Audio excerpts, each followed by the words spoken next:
There have been some rumors that the Flames might want to trade for Josh Anderson. We're going to get into that, plus some horrible, shocking details about Dominic Ducharme's tenure as head coach as the Montreal Canadiens have been released. Finally, we have an update on Juraj Slafkovsky's timeline and exactly what scouting think he might end up turning into, so you won't want to miss this edition of Habs Digest. Hello, bonjour, ahoy, and welcome to today's news edition of Habs Digest. I'm your host, Josh Gosse, alongside my co-host, Jesse Poirier. And Jesse, right quick before we get into the video, over 80% of you guys who are watching are not subscribed. We just recently passed 2,000 subscribers, and we want to hit 5,000 by the end of the year. That's our big goal. We got 2,000 in just about a month. Why can't we get another 3,000 in a month more? I believe in you guys. You guys love the content. We love having you here. So hit the subscribe button if you haven't already. You won't regret it. Jesse, let's get into our first big topic today. There was a podcast today, and they discussed the fact that the Flames might want to trade for Josh Anderson. I'll bring up a photo of it here. In a podcast with Darren Dreger and Tselikas brings up Josh Anderson, mentions how both Calgary and Edmonton could use a forward. Darren Dreger says that the Calgary GM has been after Josh Anderson since his Columbus days, but that Kent Hughes and Jeff Gorton really covet Anderson, but if it ever gets to the point that they want to sell, there'll be a long list of teams, and Calgary seems to be the top dog there. What do you think about that? It's interesting news. We've been hearing it from a lot of different sources, which kind of makes me a little bit nervous just because I really don't want to trade Josh Anderson. But what kind of makes me feel better about this whole situation is I just know how much Kent Hughes and Jeff Gorton, how much they value Anderson. So to be honest, I don't see this happening. I don't want them to do this. And the reason for this is that Josh Anderson brings so much value to this team. First of all, finding just his combination of speed and skill, right, Josh? It's like you don't find that too much around the NHL. Just a throwback to that kind of power forward. I mean, yeah, would he look great in a Flames jersey playing in the Western Conference where they love those big, fast players? Yeah, absolutely. But I think Montreal, as we're gaining more size, now isn't the time to be getting rid of that size. Rather, it's to put a premium and a value on it. I mean, this guy is projected to have 27 goals so far this season, right? We know that he can be streaky at times, but he's a great player. We need to remember he's tied at third on our team right now with Mike Hoffman with 5 goals. What I really like about him, though, Josh, and I mentioned this quite a bit during our game recaps, is that he's so good about bringing momentum to this team whenever we need it. We see that whenever we get scored on, a lot of times this year, we've been so good at answering back. And who jumps, over the boards but Josh Anderson. And just by his skating, just by the energy that he brings to the ice, his hits, he really changes the momentum in a positive way. And I encourage all of our viewers, when you're watching the next Montreal Canadiens game, watch out for this. Watch and see how Josh Anderson brings so much momentum to this team that is just so important. So I really, really want to keep him. Yeah, when I first heard this news, my mind was like, oh, that could be cool. His contract's kind of big, and Calgary, we've made some great trades with them already, getting Monahan and Toffoli. Can we maybe pull off something else? But the more I thought about it, and the more you've convinced me, I think you're right. He is on a 27-goal pace. Now, I suppose he did miss 2 games, so maybe he'd end up with less. But over an 82-game season, he's on 27-goal pace.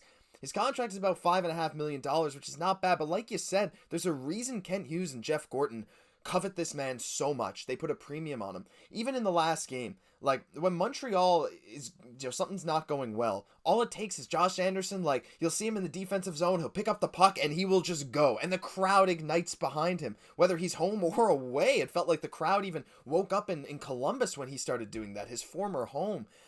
He brings such a spark of energy, not only to his teammates, but to the building. And those Montreal fans are the best in hockey. And that kind of motivation coming from your fans cheering you on is almost irreplaceable. So while I think this is interesting, I looked through Calgary's roster. Not really sure how they'd make the salaries work or exactly who could get traded over. That's, I suppose, a study for another day. But you know what? I'm on board with you. Even if Calgary's rumored to maybe want him, I don't want to move him anytime soon. He is very valuable to this team right now, and I hope he will stay that way in the future. Now let's move on to our second topic here today. We have some crazy details about Dominic Ducharme leaked.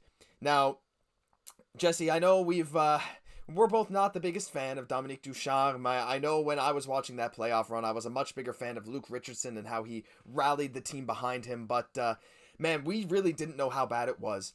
There's a guy on Twitter who has been reading Pierre Gervais' new book. Pierre Gervais, of course, being the old equipment manager from Montreal for 20 plus years, who retired this past May.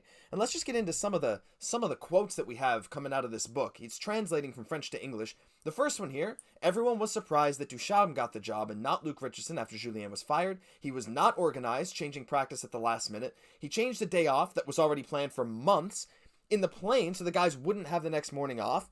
We'll get into a few more here, quick ones. Practicing too much. Cedric Paquette learned from a teammate that he wouldn't play. Learned it through text. Ducharme didn't tell him. Caufield learned he wasn't going to play minutes before the game because his name wasn't there. In Arizona, he didn't tell Primo that he was going to be pulled from the game and that Montembeault was going to go in. In the playoffs, the team had a huge spark when Luke Richardson was the coach when Ducharme went out with COVID.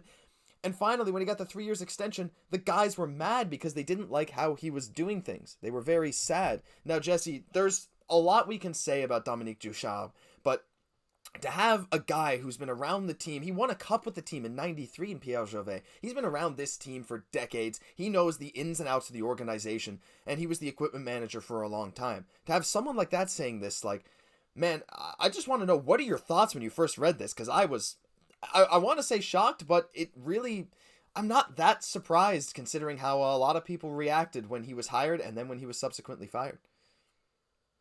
Yeah, well, it is a little bit shocking. It's always interesting just to sometimes find out these details behind the scenes, right? Because there's so much going on. That's what makes the NHL so fascinating. All these different teams. There's always just so many different stories going on. And just to kind of hear what's going on behind the scenes, I mean, just, from a lot of the points that you were mentioning earlier, as we're hearing that are coming out now, is there seems to be a little bit of a track record of just not of bad communication with his players, of not really letting them know what's going on, which seems to be the complete opposite of Marty St. Louis, where it seems like he likes to have clear communication and kind of being able to tell people, because I mean, it's always nice to tell people to their face what's going on. It just, for team spirit, everything else like that. So I mean, yeah, it's really unfortunate to hear that, but I mean, like you're saying, right, it's not that shocking when you actually think about it for a second, because we look at a player like Cole Caufield, and he's just lit it up wherever he's ever played hockey at any level, just completely lit it up, scoring goals left, right, and center. And then with Ducharme, he's having one goal in how many games? I mean, just so uncharacteristic of him. And then as soon as we switch the coach, he just gets right back into his scoring ways like he's done his whole entire career. So, I mean, it really said something, that there was something fractured in the locker room. So yeah, this is it's a little bit of a bomb hearing all this. Yeah, it really is. And you gotta wonder now too, like, what if Luke Richardson was the one that was hired to be the head coach? How would things be now? Maybe they'd be better, maybe they'd be worse. I mean, I'm very happy with Martin St. Louis, but hearing how some of this stuff went down behind the scenes is crazy. Like, can you imagine you're a player of Cole Caufield's caliber, and you are just, rolling with this team. People are so hyped for you, one of the most exciting prospects in hockey, and then you're out there in the warm-ups, you're expecting to play, and then you find out from the lineup sheet by not seeing your name that you're not playing.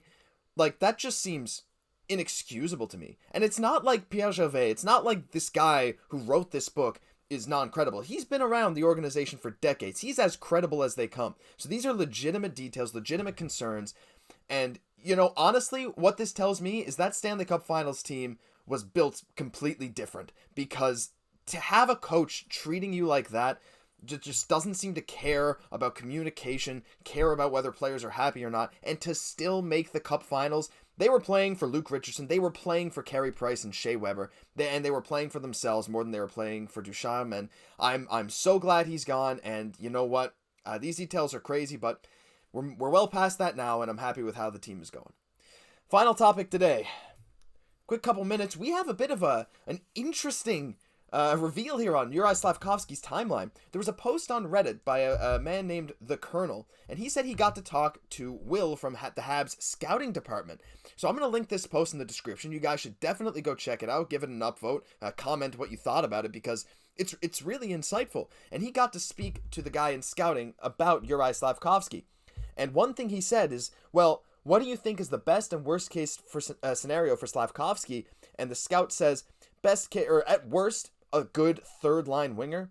At best, he can be Rantanen-esque. Jesse, what do you think about this comparison to Moose, Mikko Rantanen, another big guy, big scorer in Colorado for Juraj Slafkovsky? Yeah, that would be absolutely amazing. I definitely lean towards more of the Mikko Rantanen comparison than the other, but because we just know that he has so much potential and he's really shown it so far this year. I think already that he's playing far above that of a third, fourth role that they're kind of giving him, line role that they're giving him right now. So I think even just right now, he is over that potential, to be honest with you. So yeah, that would be absolutely amazing. I mean, just a game breaking talent. I could absolutely see it. I see how their style of play, with Rantanen, it took him a little bit of time to get used, just to the size of the ice, to the North American game. I think the same thing's going on with Slafkovsky, but as we've seen with where he's at, just with his goal scoring, is he's already right on pace, if not better than players like Mikko Rantanen were at this point in his career.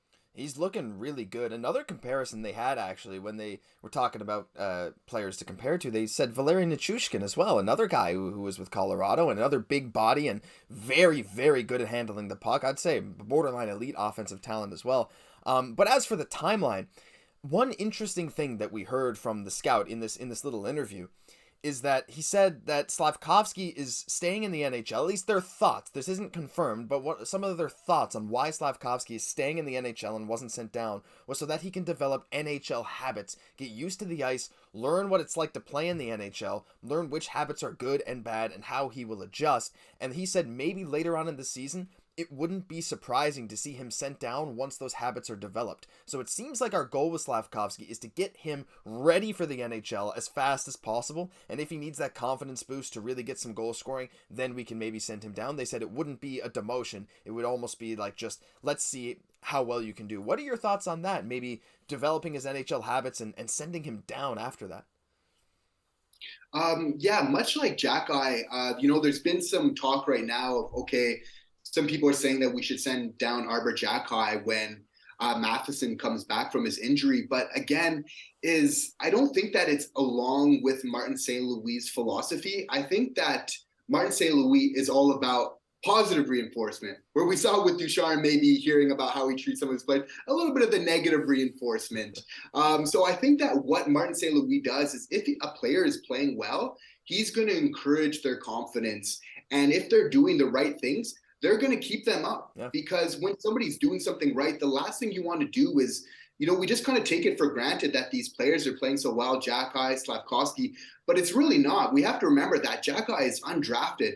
The last thing you want to do is play with the man's confidence at this point. If he's playing well, if he's showing, and, to be honest, he absolutely last night, he's leading some of the rookies. He's right at the top with rookies for shots on net as a defenseman. For the amount of points that he's scoring, he's right up there as well.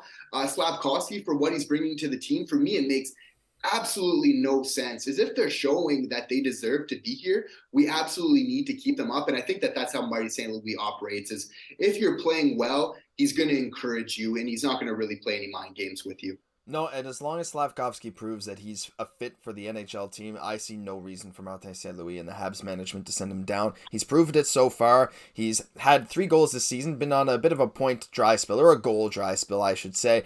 But it feels like every game he's playing better and better. And I don't see any reason to send him down anytime soon. I'm really excited to see him turn into Rantanen 2.0.